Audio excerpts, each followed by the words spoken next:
Habemus Papam. This is stunning. It is an American, Monsignor. Again, a great surprise. An American. Pope Leo XIV. That is the name. Let that sink in. What does that mean? It's a wonderful name, the Pope Leo XIII. He's considered by many as a middle-of-the-road candidate, someone that could potentially please both sides. At the turn of the 20th century, he issued a very major encyclical, Rerum Novarum, on social justice.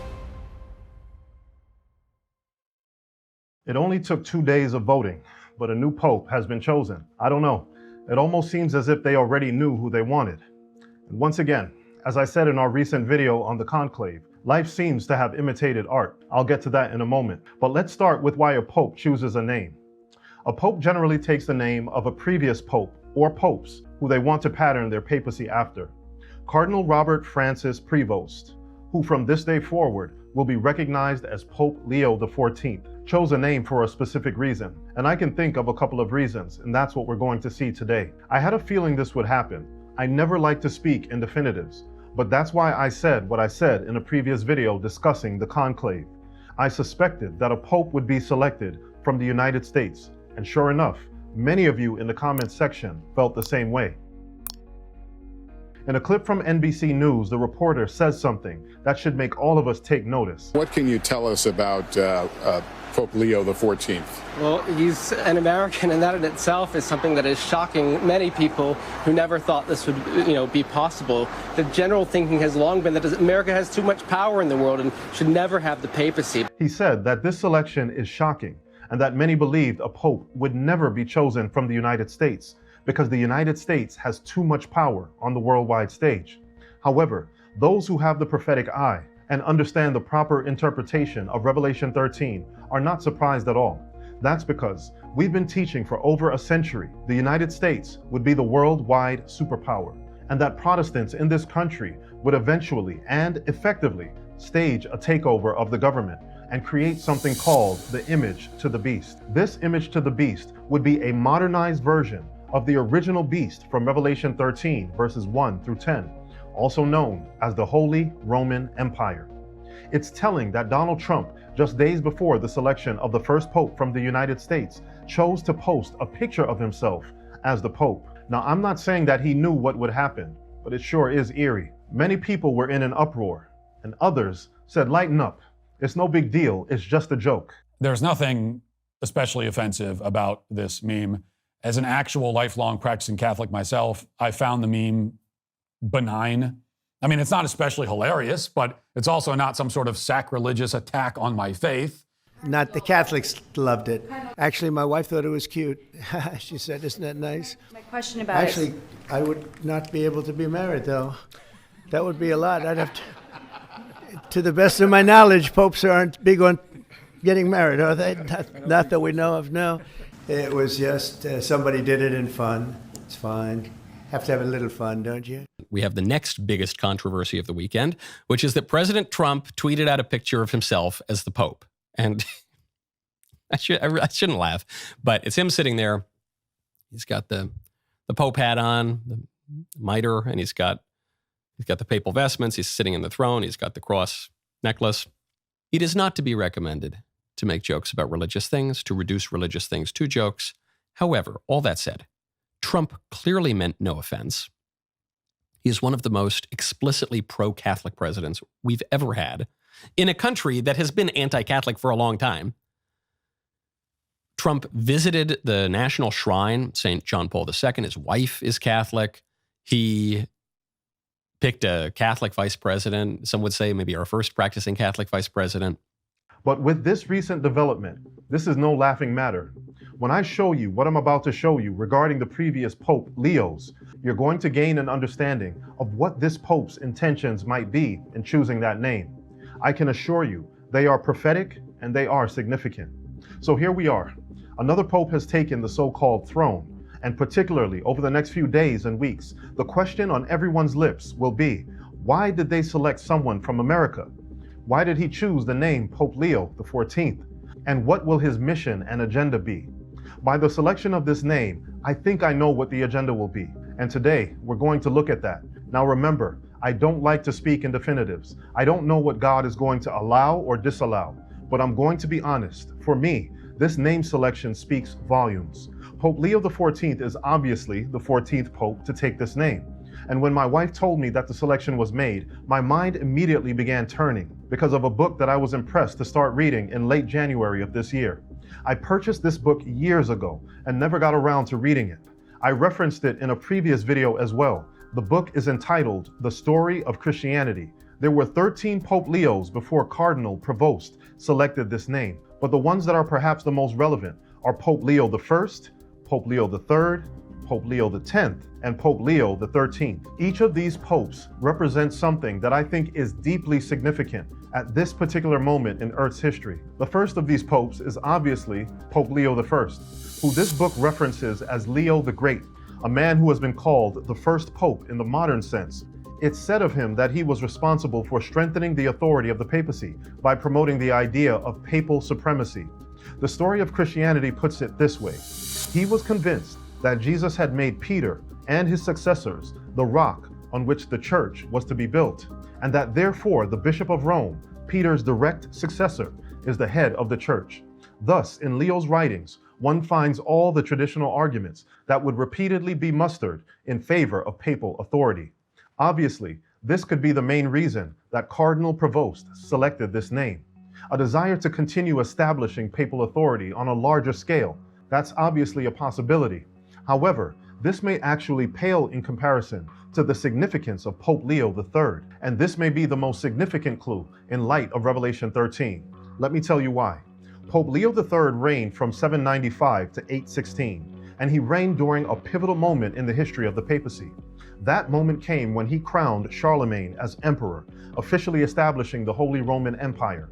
This was a turning point in church history, and it firmly cemented the union of church and state, a relationship that had been forming ever since Emperor Justinian established the Bishop of Rome as the head of the church in 533 AD. Here we see the power flowing in both directions. First, the emperor established the pope, and now the pope was establishing the emperor. Just as prophecy had declared that Rome would eventually transition into a unified kingdom of church and state, represented as a union of iron and clay.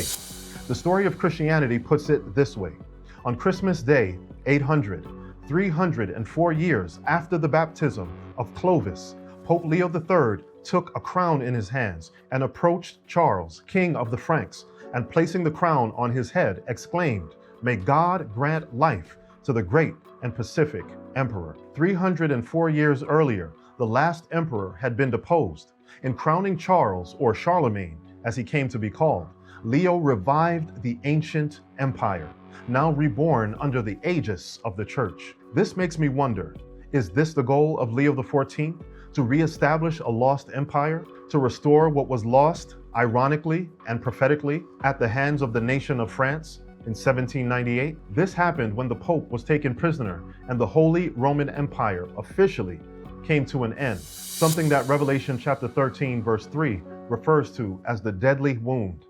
In the book The Great Controversy, there's a statement about end-time events that may be relevant to this conversation, especially regarding the establishment of old power and old ways of doing things. It says, Romanism in the old world and apostate Protestantism in the new will pursue a similar course toward those who honor all the divine precepts.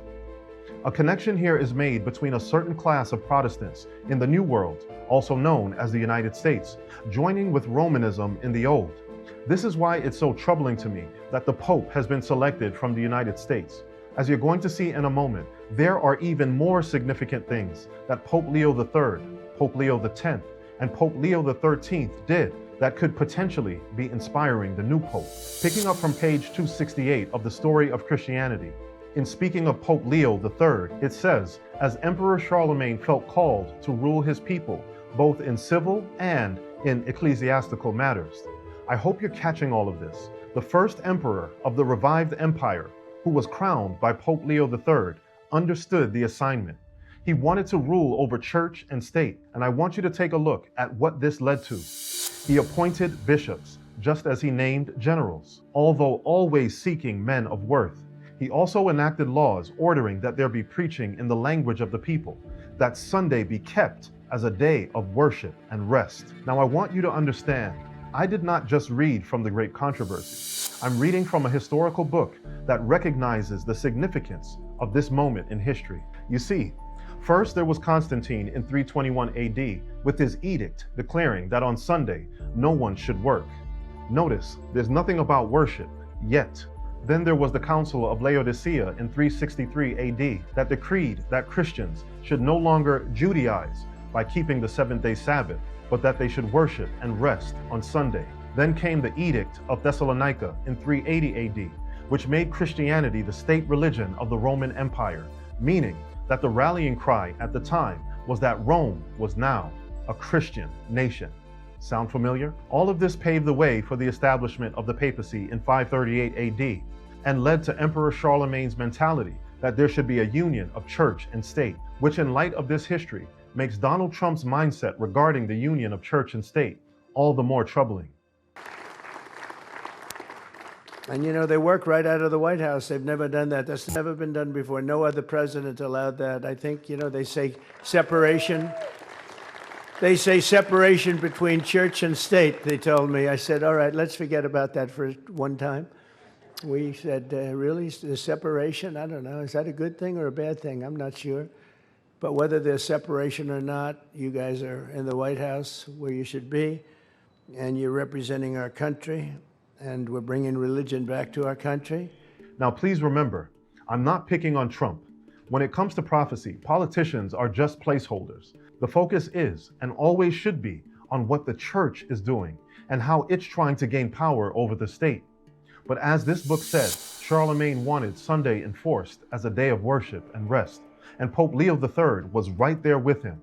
Now, I don't know about you, but this is some very important historical, prophetic food for thought. 2 Leos down, 2 to go. Next up is Leo X. This Leo was Pope during the rise of the Reformation and the excommunication of Martin Luther. This was a moment in time when the papacy was trying to put an end to the Reformation, which meant putting an end to all who challenged their authority, the very authority that had been established by the first Pope Leo. Martin Luther was denounced as a heretic and excommunicated from the church by Leo X.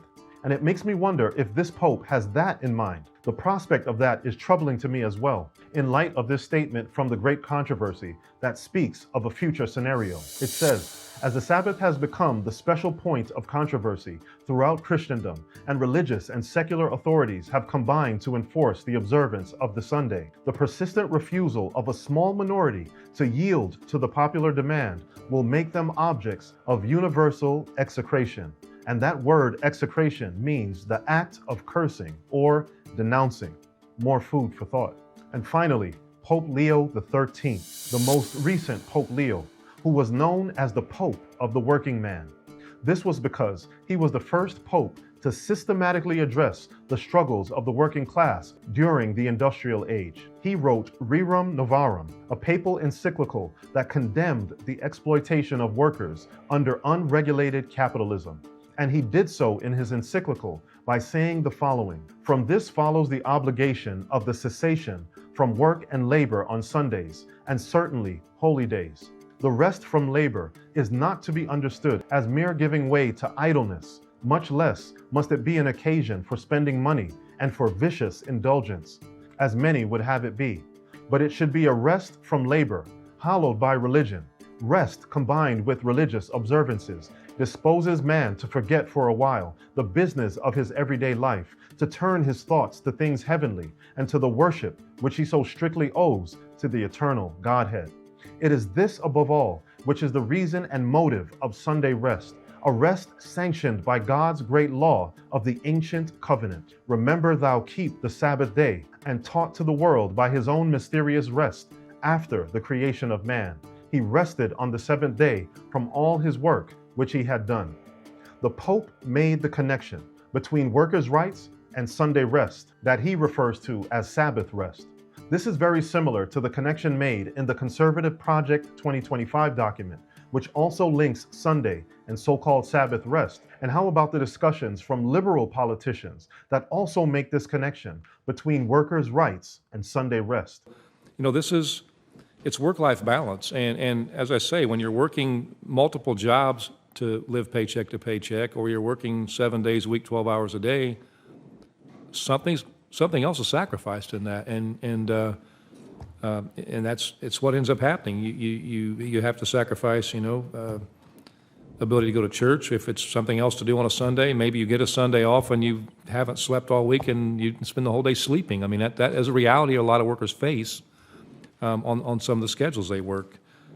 Listen, I agree with you. I think we should have an interest in leisure time, right? We should have an interest in making sure that people are able to find value outside of work. A lot of people find value in work, and I'm glad that they do, but a lot of people find more value by the institutions and the social clubs and the churches that they affiliate and spend time with outside of work. But that is just less accessible for people today. And that should be a public policy interest of the United States Congress. And I appreciate this hearing allowing us to talk about that. Thank you, Mr. Chairman. I hope you're getting this. This is not about left and right, conservative or liberal. This is about prophecy and how everything is coming together. I don't believe it's a coincidence that the first pope selected from the United States has taken the name Leo. And that's because the great controversy states that the Protestants of the United States will be foremost in stretching their hands across the gulf to grasp the hand of spiritualism. It also says that they will reach over the abyss to clasp hands with the Roman power. This should really have your prophetic senses tingling. Whether it's Leo I, who established papal authority, or Leo XIII, who crowned Charlemagne and cemented the union of church and state, joining with Leo to enforce Sunday rest for workers and Sunday worship for everyone. Whether it's Leo X, who sought to stamp out the Reformation, or Leo XIII, who advocated for Sunday rest on behalf of the working class, Pope Leo XIV has selected this name for one, some, or all of these reasons. And no matter which one it is, those of us who have the prophetic eye understand that now is the time to be knowing the times, and more importantly, knowing the Savior. In my opinion, the time for attacking each other is over. The time for focus on perceived wrongs of others is over. This is a time for self-examination and watchfulness. Pope Leo XIV is here. I can't say for sure what the Lord will allow or disallow. I can't say for sure if this is the last pope or not. That's not my place to do so.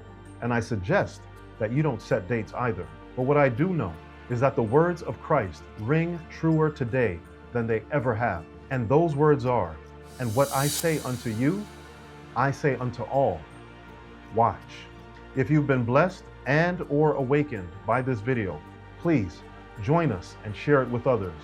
And remember, we are seeing prophecy fulfilled. So please take this time to seek to know the times and to know the Savior. God bless.